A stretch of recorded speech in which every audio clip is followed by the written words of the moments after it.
Produced by Victoire. Seekers of the truth, welcome back to the only podcast in the world that tells it exactly the way that it is. This is Power and Glory, the podcast. I am one of your co-stars, the Master Emir, along with my co-star, ladies and gentlemen. He is a former WWE superstar. He is a cheesecake maker extraordinaire. Ladies and gentlemen, this is Mr. Mario Mancini. We are missing Glory. That was a part of Power, and you're stuck with the pumpkin.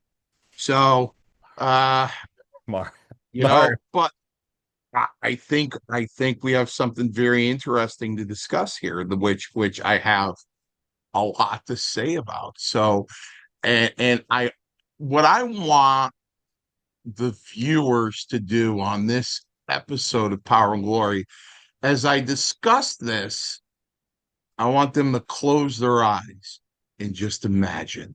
That's all I want them to do. Okay, so you heard Mario, ladies and gentlemen. You got to close your eyes and you got to imagine when Mario Just is talking imagine. today. Just imagine. But before you start imagining, make sure you powerplex that subscribe button. Make sure you hit the likes and make sure that you share this with your friends and family. And if you're feeling in a generous giving spirit, use the super stickers, the super chats, the super gifts, and donate to this channel and help us continue to produce the content that we give you each and every week. All right, Mario. So we got some announcements out of the way. Topic number one. We're going to discuss a couple of topics this week, ladies and gentlemen. The first, WWE Unreal. Okay. All right. Now, I'm sure that many of you wrestling fans out there have already seen the trailers on Netflix or on YouTube, wherever you catch your content. WWE is releasing an Unreal series, which basically takes you behind the scenes of pro wrestling week in, week out, and shows you just exactly how it's done.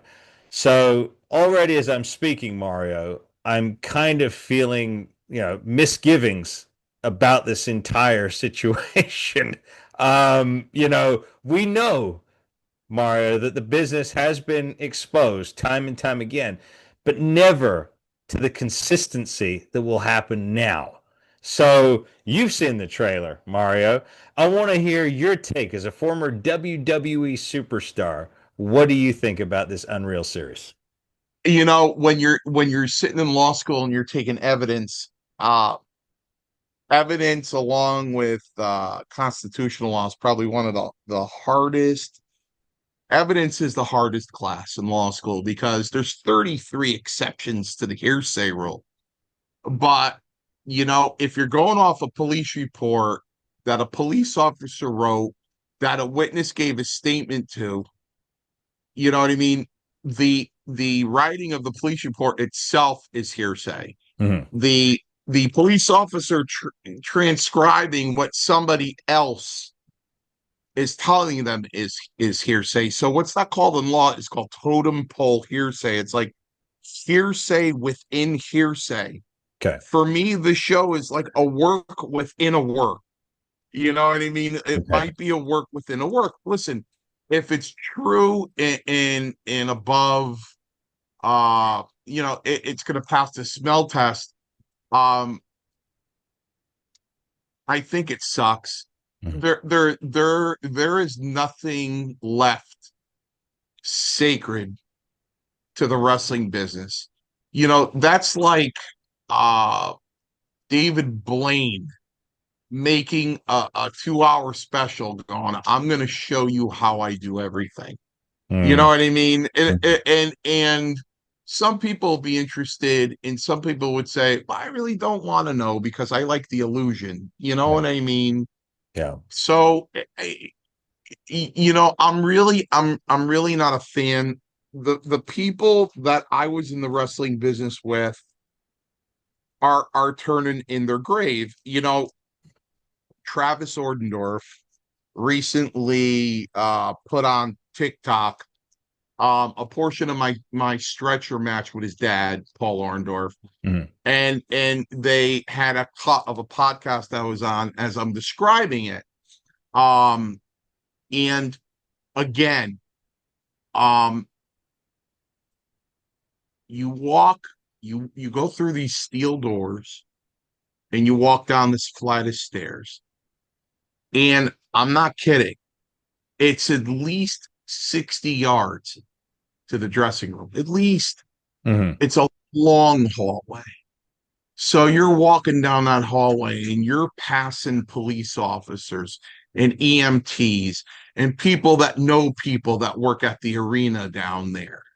And all they're doing down there is trying to catch you, get a glimpse. You know, they're not getting me. When I work with Greg Valentine and I submit to the figure four, I'm limping all the way to the dressing room, and they're looking for me to walk the elbow. Hey, Yeah. I just got the figure four. He's fine. Look at him. No, they see me get the figure four, and they see me hobble down the stairs, and I'm hobbling back to the dressing room. Yeah. Only confined. You go through that curtain, and there's the dressing room. I want you to picture a big room. It's just a big room, and it's long, and in the back are the showers and the bathrooms. To the left are two other dressing rooms that are smaller that the guys that are over are in. Right. And we're all the rest of us, there's chairs in this big room, and we're all sitting amongst each other. And that's where Vince McMahon goes between TV tapings with Bruno, and that's where Strongbow is. Monsoon's constantly up in the gorilla position.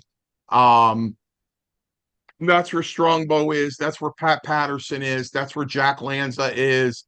That's where Arnold Skolin is with his Halliburton paying everybody with his big cigar. Yeah. That's where Andre is in the back playing gin rummy or hearts with somebody, Tito Santana probably. And that's confined.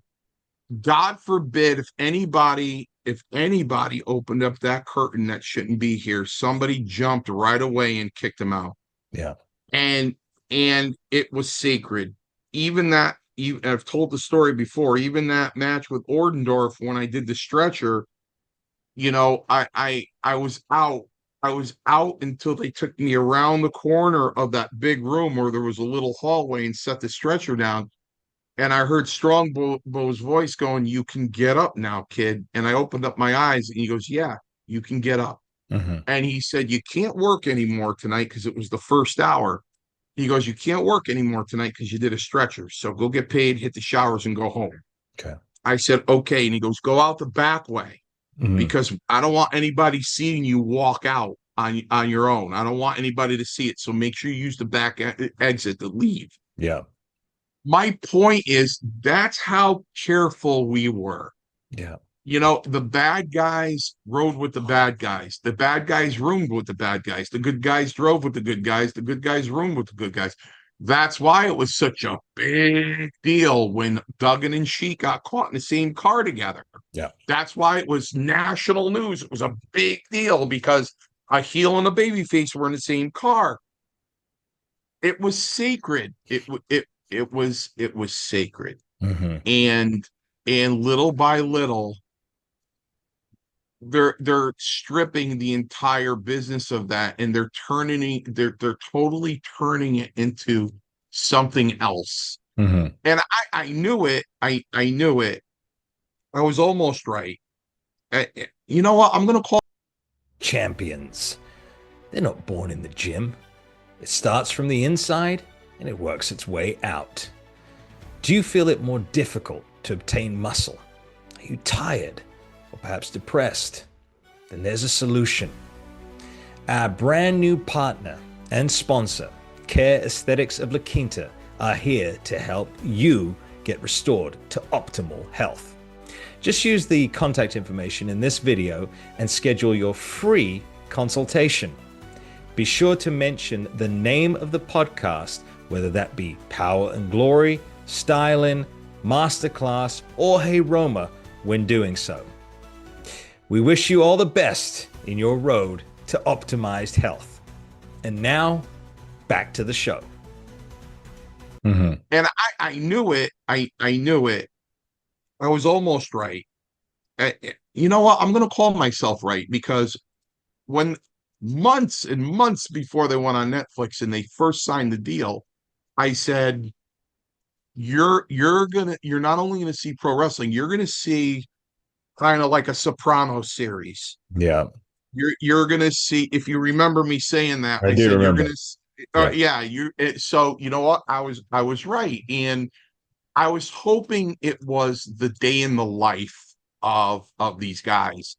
And so the fans can see, well, not anymore, I guess, but they can see that, they get into town at 11 in the morning and they hit the gym, then they eat lunch, then they go to the arena, they get out of the arena at 1 o'clock in the morning, they go to bed, they get up the next day, they got to catch a 6 o'clock flight, they don't barely get any sleep. The real toil of the road of a pro wrestler, so they can see Uh-huh. what they go through. But to just destroy what was once sacred. People are going to watch this and go, "Come on, Mario, kayfabe's dead." I know kayfabe's dead, but listen, you kill a bug, right? You Uh-huh. step on a bug and you kill it, and you see its legs flailing a little bit and it's twitching a little bit.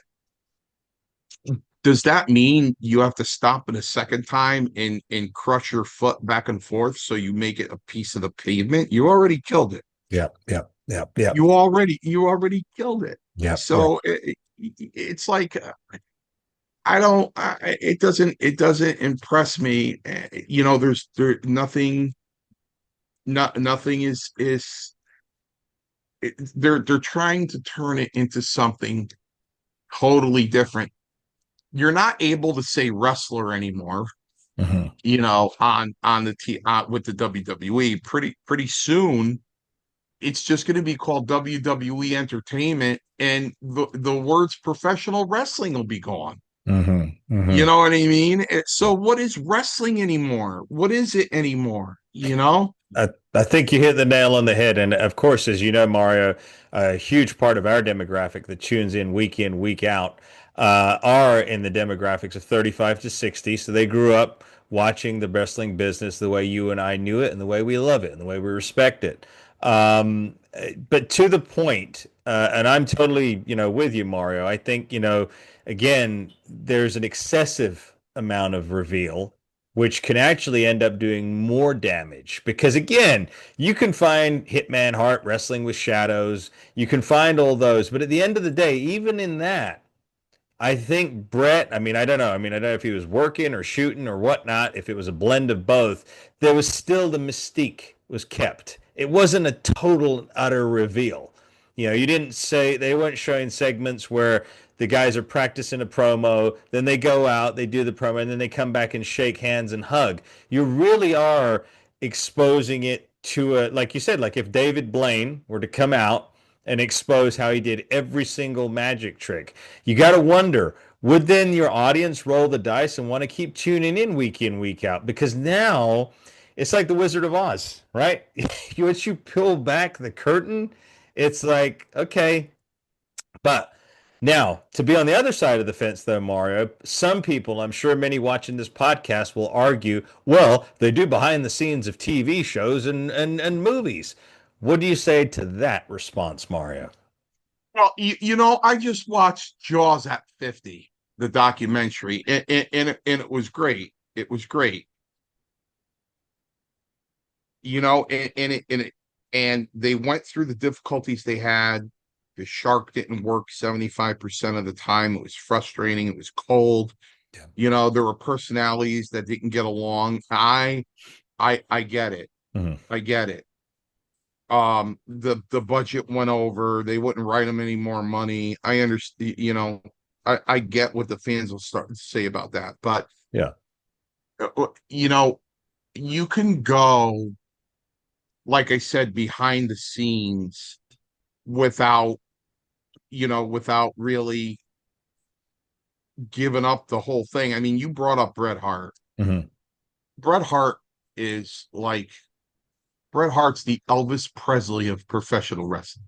Yeah. Bret Hart is an artist. You know, you could go in front of Bret Hart back in the 80s. Now you're in great shape. You know that tank top you have on, those straps are hanging off, so these big traps, they're almost up to your ears. I mean, Amir, you're in great shape. Thank you. And Thank you you, my you lord. you sit down and you pull up a chair and sit in front of Brett and shake his hand and go, Brett, I'm Amir. I just got here and we're on tonight. Hmm. And he looks at you and you look great. He's not going to ask, he's not going to compliment you that you look great. He's going to Hmm. ask you a question. Right. Can you work? Who Right. trained you? How many matches have you had? Who have you worked with? Because he needs to get a gauge on his art in the ring, Mm-hmm. because he's the master of execution. Yeah. The thing with Brett, though, is he's not asking that because, God forbid, he doesn't look good. Mm-hmm. That's not it. He wants the match to look good. He wants both of you to look good Yeah. for the business. Yeah. He wants both of you to look good for the business. You know, that that's what's missing. The art of professional wrestling. Mm-hmm. And don't forget, that's the way I address it today. It wasn't like that back in the 80s. Again, close your eyes. Mm-hmm. And I want everybody close their eyes, and I want you to drift away, and I want you to sit in a chair in a dressing room in 1984.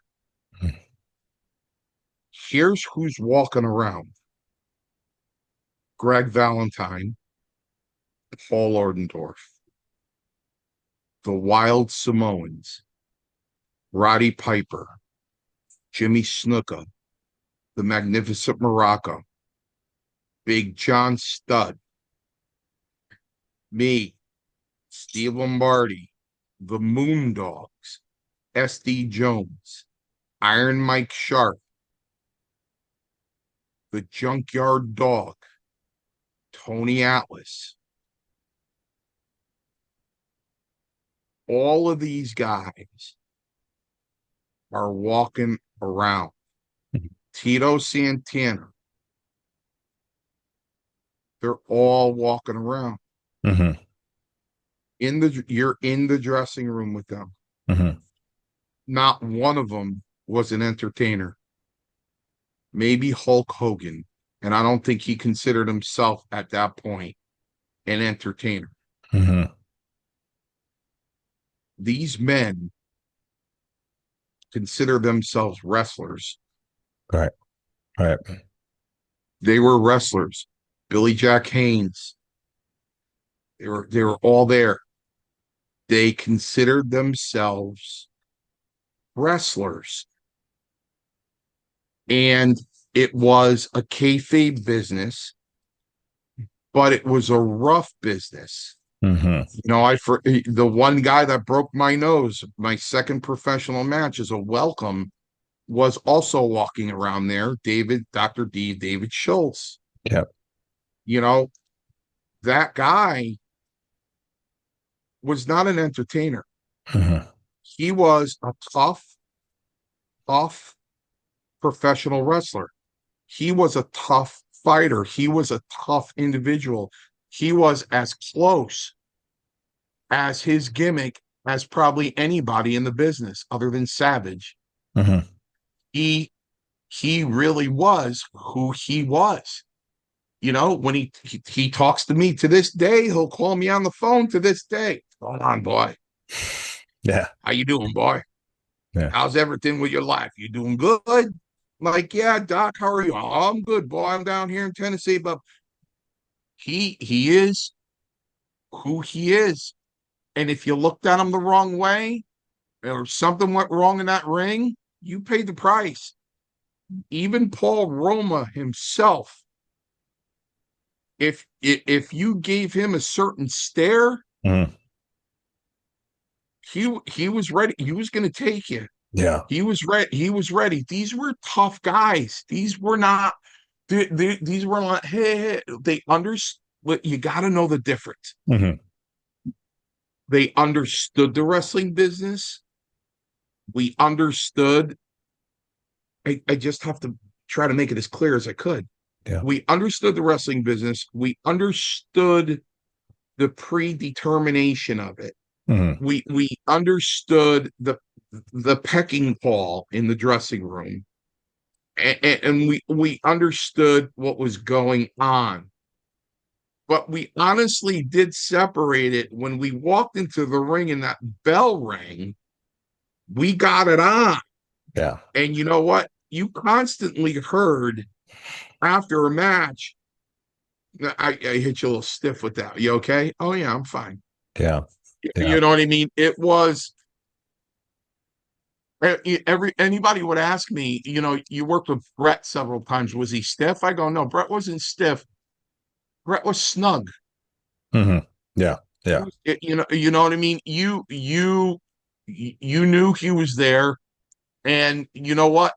That's what made it so believable the way he worked. And I think it's an insult to a guy like Bret Hart that the business is turning into what it's turning into. Hmm. You know what I mean? Because again, when you talk about Bret Hart, he was a professional wrestler when his mother was pregnant with him. Yeah. Yeah. Yeah. He grew up in a pro wrestling family. He grew up in pro wrestling royalty. Yeah. And you know what? That's what he was put on this earth to do, is to be a professional wrestler. Yeah. And he honed it. He honed it like a master. Yeah. And and the thing about it is people criticize him because he's so proud of that. Hmm. And he should be. As he should be. Yeah. And they're destroying that.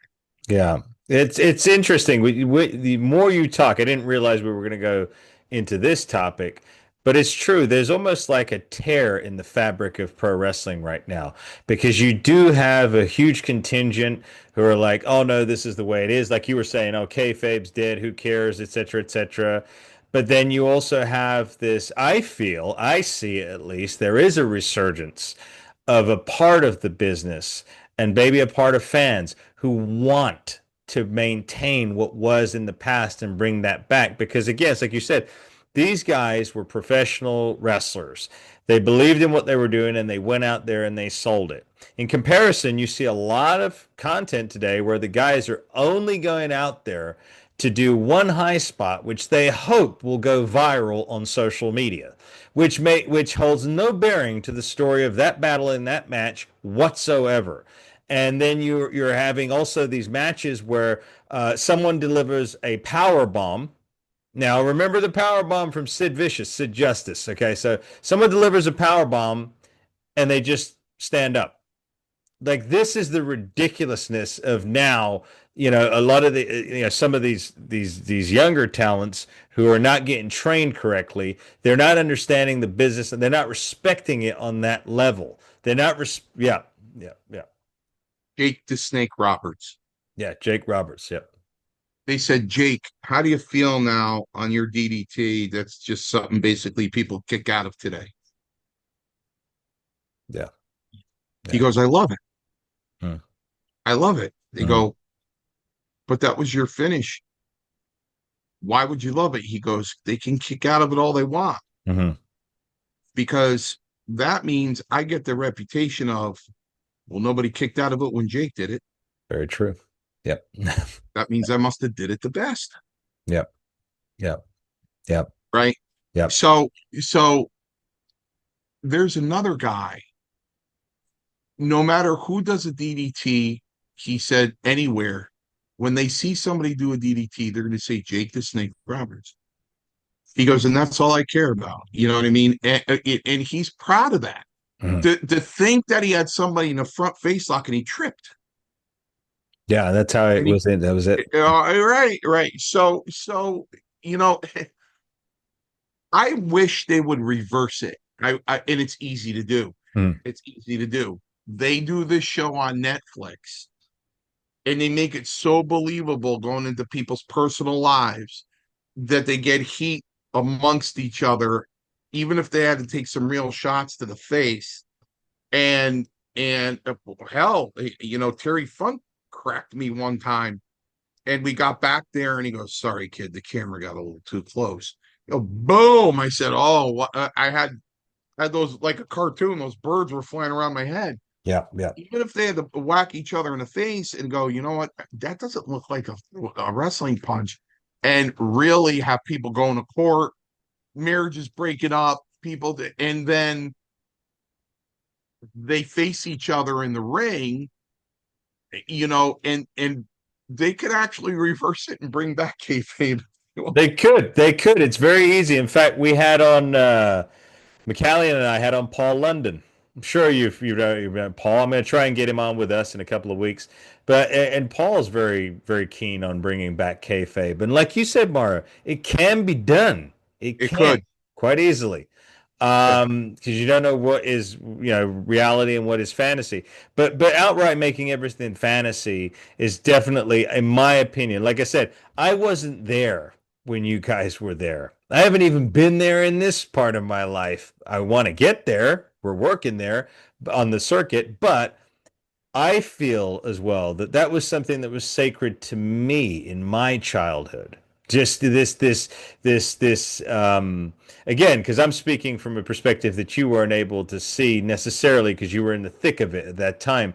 But when it was in its pop and circumstance in the 90s, it was like another world that a kid could drift into, and these characters were larger than life. But yes, we believed it. There was no, I mean, maybe occasionally a parent would say, "Oh no, that's, it's not real." But the kids, because it was so believable at the time, we still would say, "No, it's real." There's this real tension, and this hero is going to overtake this villain, and to me, that's sacred because that's part of my childhood.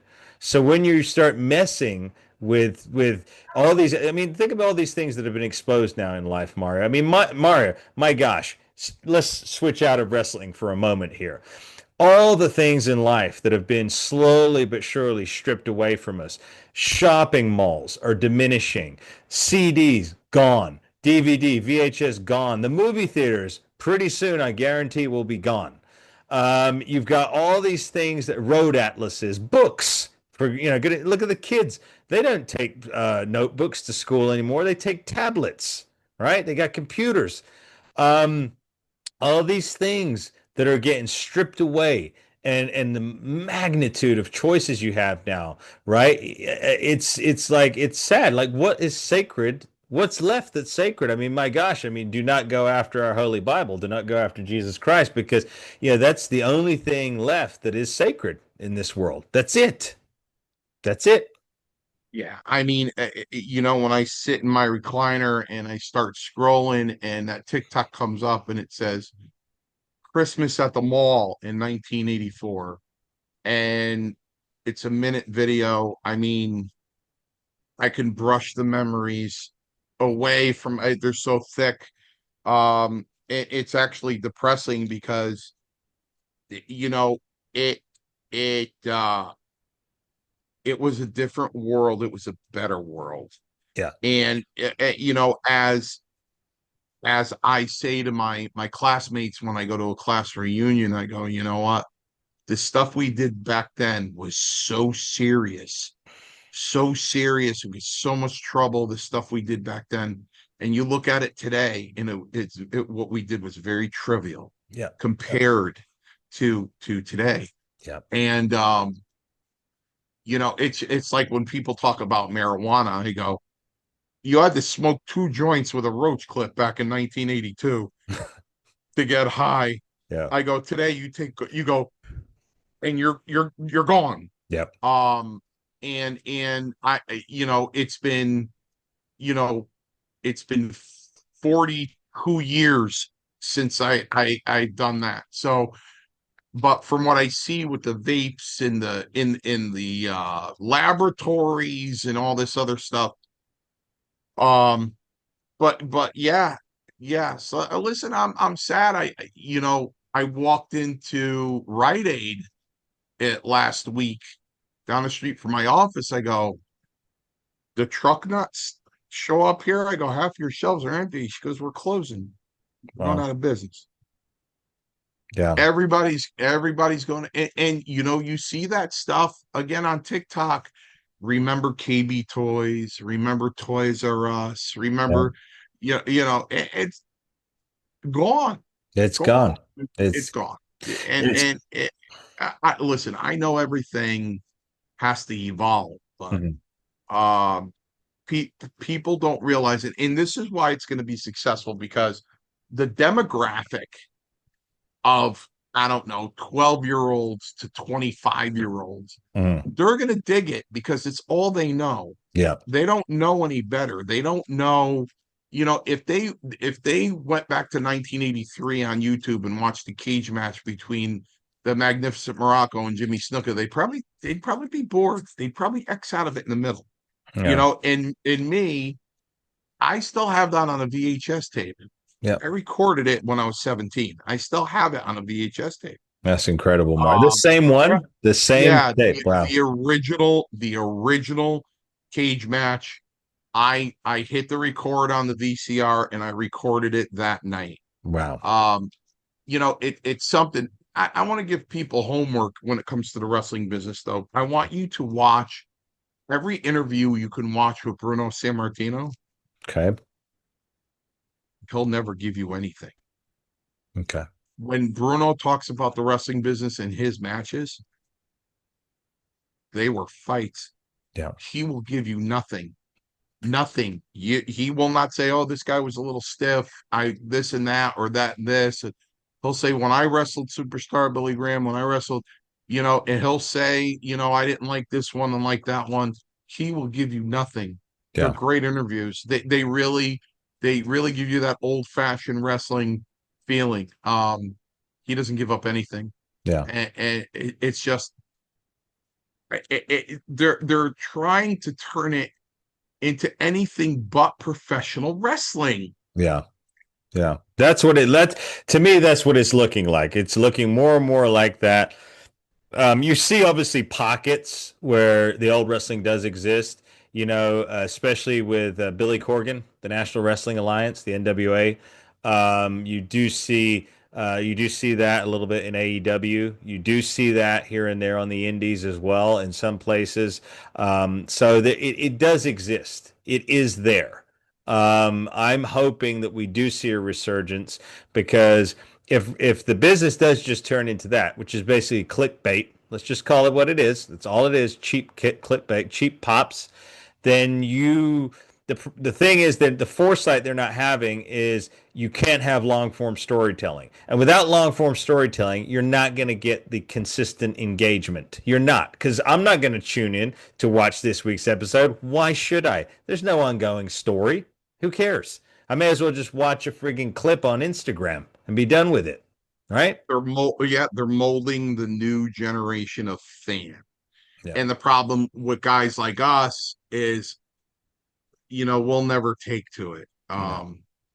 We'll just never take to it. I don't No, know. not at all. But switching gears, Mario, because we do want to go, and that's something I want to tell our viewers right now, everybody out there in Power and Glory land.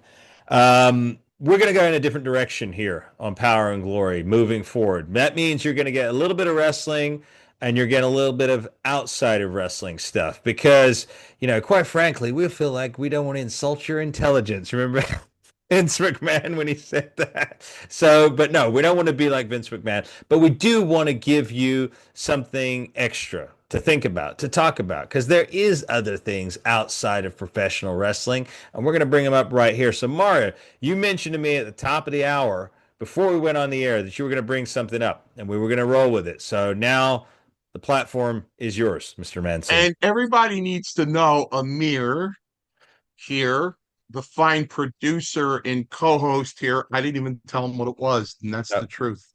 no, you did not. There's a lot of things that need to be discussed. I'd rather have Roma here because he gets fired up. Okay. When He'll it be comes back to next week. a lot of things that are happening in the world that we discuss Yeah. privately. Like, can you believe this? But this one is personal. Okay. And this one is personal. So it it all started. There's a big movement going on in the country right now, Mhm. and it all started with the Me Too movement, Mhm. and it it got pushed into, if you're lost in the woods and you came across a man or a bear, who would you pick? And 80% said the bear. 80% of women said the bear. Wow. There is now um less of an interest in relationships. There is now a movement where you see women coming online going, where are all the men? And now you see two particular people that have sites that are supporting this and explaining why men are walking away. And I am constantly in my free time, which is honestly between 11 p.m. and 1 a.m. Okay. That's my free time, to scroll and search and look and read these posts. And when women are complaining that they're not being approached, they're not being asked out, they're not being, hit on or anything, inboxed anymore. The reply from the men are the same. I have my money and my peace. I Mhm. have my money and my peace. I have my money and my peace. Hmm. And for the viewers that watch this podcast, it's my wish that you comment on this. And if you're seeing the same thing I'm seeing um, online, and there are two particular sites. One is really, they both do the same thing. They get on somebody's site, a woman that would say, where are all the gentlemen? How come nobody's open up the doors anymore? How come nobody pays the check anymore? How come? And then they cut away and then they go, this is why. Mhm. And I always repost it on my Facebook. I'm always reposting it on my TikTok so you could see it. It's Mhm. there. But I would like to know if anybody, men and women, are experiencing the same thing. Men being like, you know what, Mario, you're right. I'm not interested. I'm not interested anymore. And or whatever, women watch this say, you know what, I am having a very difficult time. Mhm. And there's another movement, and they made a name for it. They actually made a name for it. Okay. Uh, called Passport Bros. There's a lot of men. I have four friends in particular that have Filipino wives, and they're happier than you can ever imagine. Mhm. Um, that are going overseas and bringing women back and marrying them. That 90-day. I mean, there's a damn show about it, right? A mere Yeah. 90-day fiance. Yep. There Well, is. that's happening. That's happening a lot more than people realize. And you know, it's, and again, like the wrestling business, sometimes I chat with women my own age, which is 59 or older, and I go, remember back in the 80s when you were interested in somebody, asked them out for a date, Yep. and you went out for a date, and then you took them out for three more dates, and maybe after the last date, you got a kiss. Yep. And then you would talk on the phone all night, and then the day would come and say, you want to commit, you want to be my girlfriend, and I'll be your boyfriend, and we'll be committed to each other, and go, yeah. And then another couple of months go by, and then that moment happens, that intimate moment, after about 5 or 6 months, Yeah. Yeah. back Yeah. in the Yeah. 80s, Yeah. you know Yeah. what I Yeah. mean? Yep. And it was the sweetest thing. It was the sweetest thing. And that was kind of left over from the 70s. And what's missing is, my mother was born in 1929 and my father was born in 1926. Okay. And that's who raised me. Yeah. That's who the it's a mortal sin if you have sex before you're married, or you can't get pregnant. This is a true story. My sister got pregnant Hmm. in the doctor's office. You want to see controversy and people getting mad at this podcast? Don't call my brother names. He Mm. passed away. Mm. In the doctor's office, he slapped her in the face. Yeah. Yeah. You're talking about an Italian family here. Yeah. So now they come home. Hmm. My oldest brother was 13 years older than me. My sister that got pregnant was 8 years older than me. Hmm. There I am, 11 years old, in the corner of the kitchen. My father comes home from work. Hmm. My mother's red faced. Nobody's saying anything. And he looks at my mother and goes, Glor, what's wrong? Hmm. And she told him my sister was pregnant. Mm. He dropped to his knees on the kitchen floor Mm. and started punching the floor. It was a sickening sound. Yeah. Going, why, why, why? I mean, Yeah. that's what I was brought up with. So to go out on a date, there might be guys out there that were 22 and 23 and 24 years old in 1984 or 1983 or 82, and they're like, I was banging pillar to post. What are you talking about? 3 days and I had her. I Mm. get it, Mm. but for certain people, those old school standards still existed, and Well, also, sorry to jump in, Mario. It wasn't proliferated in the media that it was a good thing to do the other. It was always right, put in the media, the guy trying to woo the girl and they were going right, out and everything. Yeah. right, So I just wanted to add that. right. So now, today, 2025, this is what men are saying, and it's tongue tying women. It's actually tongue tying them. Hmm. Well, you don't do this, or you don't do that, or you don't do this, and the men go, and the man goes, "What do you have to offer? Mm. What do you have to offer but your body? Hmm. What do you have to offer?" All right. And they're like, Yeah. "You got to have something more than that. Yeah. You got to have something more than that." Yeah.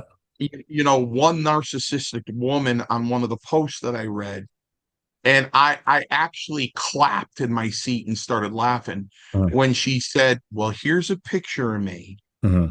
What else do I have to bring?" Wow. And he said, "You're beautiful, and I respect that, but I can rent that. What else do you got?" Yeah. And I went, Yeah. "Whoa!" Good. Good. Yeah. Pretty good response right there. Yeah. All right. Yeah. So that's what men are starting to ask. What do you got to bring to the table? Hmm. What do you got other than yourself? And Yeah. you know what? Back then, guys were guys were happy to bust their tail, and they have their wife on their arm and going, yeah, well, wow, gee, Jim, you're working pretty hard. Well, look, I have a gorgeous wife, and she makes my bed and cooks my meals and washes my clothes, and that stuff was really But important. And now they're turning around, going, make your own meals, make your own bed, wash your own clothes, and treat me the same way. well, that's the thing. That's the problem. Now, Mario, I'm going to jump in right here because Yeah, you just take it. just this morning I was talking to a dear friend of mine, a fellow professional wrestler out here, Rob McKnight, and we were talking about the family structure and the breaking down of the family structure, the destruction of the nuclear family, as it were. Every pun intended, if you got that in there. But Charlize Theron, okay? Now, I have zero respect for this woman anymore. I don't care if she was a good actress back in the day or whatever. Zero respect. She's coming out on podcasts these days talking about how she's 50 years old. Not that it's old or anything, but she's 50 years old and she's happy to be a single mom. She doesn't need a dad, and she's just going around messing around with men half her age or younger, and There you go. and using foul, obscene language when she's coming on podcasts too. So this is the message that you're giving to little girls. This is disgusting, utterly disgusting. And that is where, again, Mario, you're talking about pushing a narrative and a propaganda, destroying what is. Like you said, again, if your wife or whatnot, yeah, because if you look at it, females are nurturers. That's it. Don't argue with me. Don't argue with you. Want to have someone to argue with? Argue with God, because that's the way He made. Men are hunters, women are nurturers. Period. No more discussion.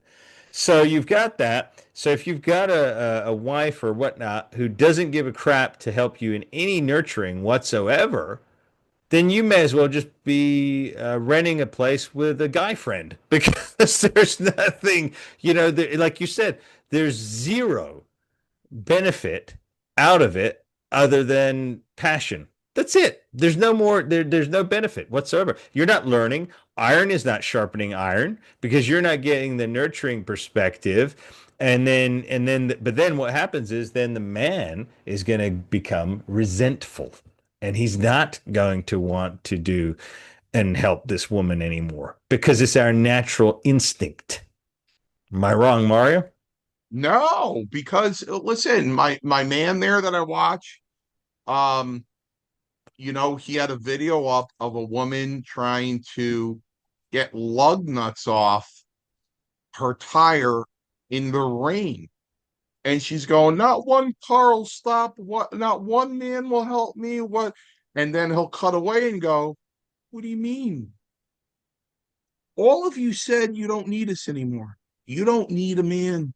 You No. don't need one. What's your problem? Do it yourself. Yep. You don't need a man. That's what everybody said. You don't need a man. Yep. So what are you so distressed over? Change the tire. Yeah. What are You you know what I crying mean? about now? Yeah. Right, right. So it's like, I can't, and this is why people, and quite honestly, I've been talking to somebody in the Philippines, and they are very, I mean, they're very sensitive. They're nurturers, they're caretakers. One time I was on a FaceTime and she said, "You look tired," and I said, "I am tired," and she just started crying. And Mm. I'm like, "Why are you crying?" She's like, "Because you need somebody to take care of you." You know what I mean? And I just said to myself, there's no way that's happening in the United States anymore.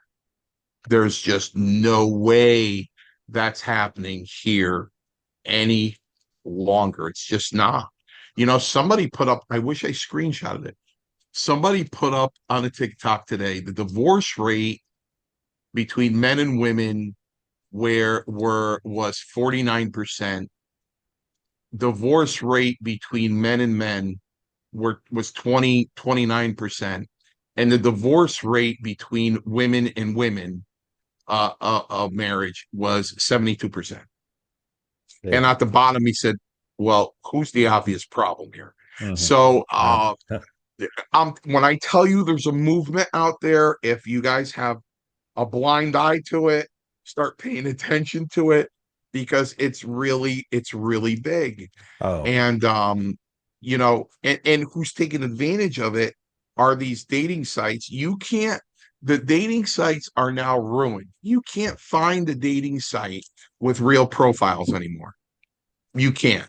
They're Definitely. not real profiles anymore. Um, you know, they're all fake. Hmm. So that's even worthless. But I go out. I've been single now for, well, with an exception of a long story. I've been single for 2 years, but prior to that, from 2016 to 2022, Mm. and I 1 year I rekindled with a woman I actually met when I was 21 years old and she was 18, and we had grand plans, but God had another plan for her and took her. So I other than that 1 year I've been single, and when I tell you, I have no problem walking into any restaurant and them going, how many? And I go, one. Hmm.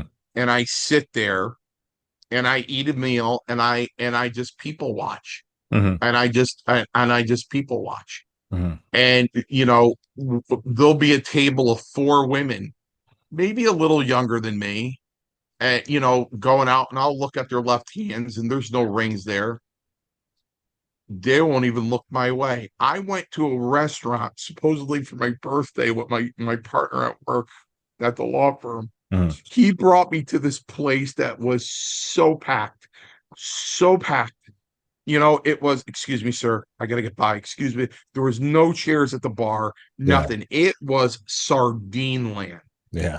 And I looked at the row of five women at a bar that didn't come together, and every left hand was empty. That's And they were drinking and they were having a blast. And I was just standing there watching. And they were beautiful. Not one of them had a ring on their finger. And that's and I was there again with my partner from work, and he's like giving me a nudge, and I'm like, you can't even approach him.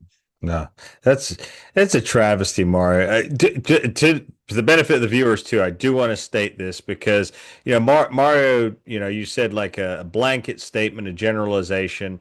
I think there are. I think what you're talking about is the numbers have dwindled drastically in terms of the U.S. But like for me, for myself, I'm very blessed. My wife is attentive and and she does the traditional things, and helps I and met Tank. so She's wonderful. yeah, yeah. So she Yeah, she's does. wonderful. So she does, so there are still out there, but what Mario is referring to, because I don't want, anybody to think we're saying the whole planet or whatever. No, no, It's just no. There general. are. Yeah. There are, but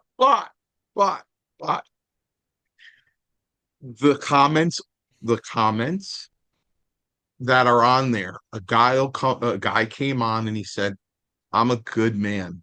I Hmm. have a big heart. Hmm. I'm a little older and not that attractive. Hmm. So I'm out of the running. But I'm out of the running. A man is out of the running that could potentially love somebody until the day I die. Hmm. But because of my parents, that's not going to happen. You Hmm. know what I mean? That's how and you know what?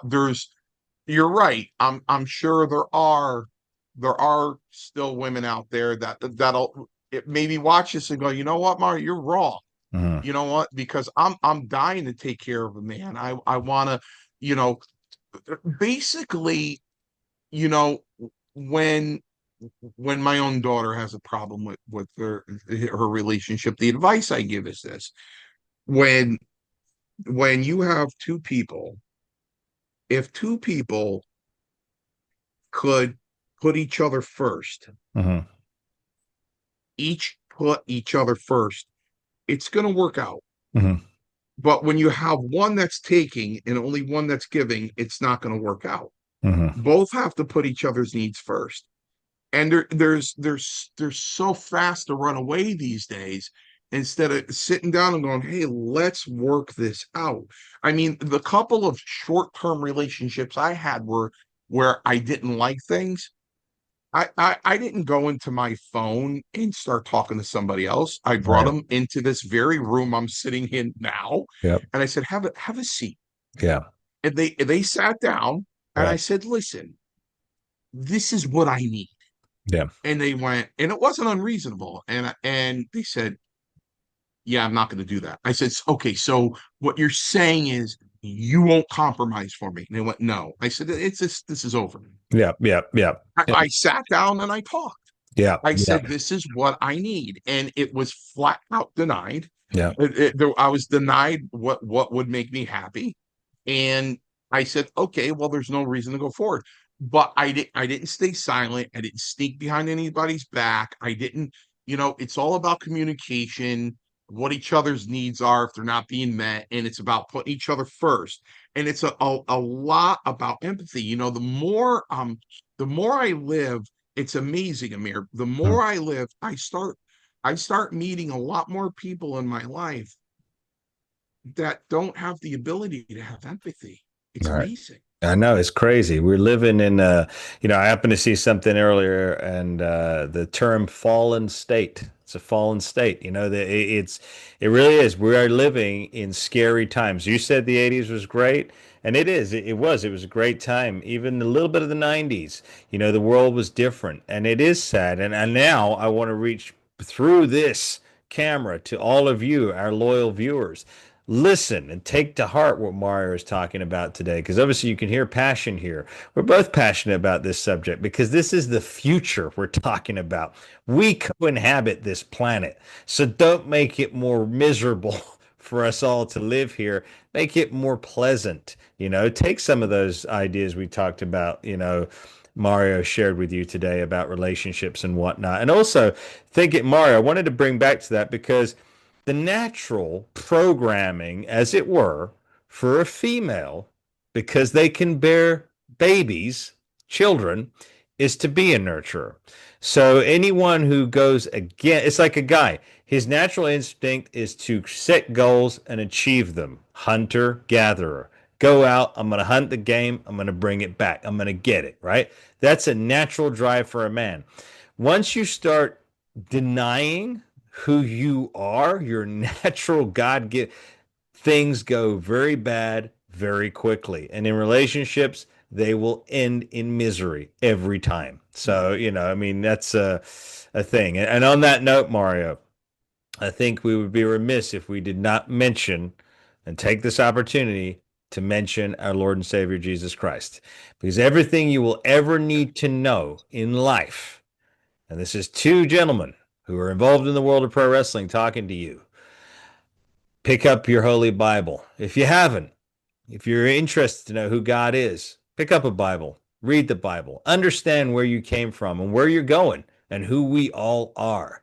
Because at the end of the day, we got one shot at this version of life. All right. And before you close your eyes and go into the next, you want to make sure that you're right with God. So we'll encourage you to do that. And I actually heard I heard another fellow YouTube podcaster say it as basic instructions before leaving Earth. Bible. Pretty good, right? Listen, this is what I've said. This is what I've said ever since I got saved in '93. This is what I do. Mm-hmm. And I'll pose the same questions to our viewers. Did you buy a TV in your life? Probably you have. And it came with a manual. Did you buy a toaster? You did. And when you did, it came with a manual. So mostly everything you buy comes with a manual of how to use it. Well, when God put us on this earth, he gave us a manual and said, listen, this is how you live. This is it. This is what you do. Here's the no for the people, for the atheist or agnostic, or like, if their life isn't going well, it's because they're not referring to the manual. Hey, this, what, the TV's not working. I can't get the channel on it. What, you got the manual? Okay, well, does the manual say anything? It's the same thing, right? Yeah. So I always said, listen, your toaster came with a manual. So did you. Yeah. It's called the Bible. Yeah. You know what I mean? So yeah. yeah.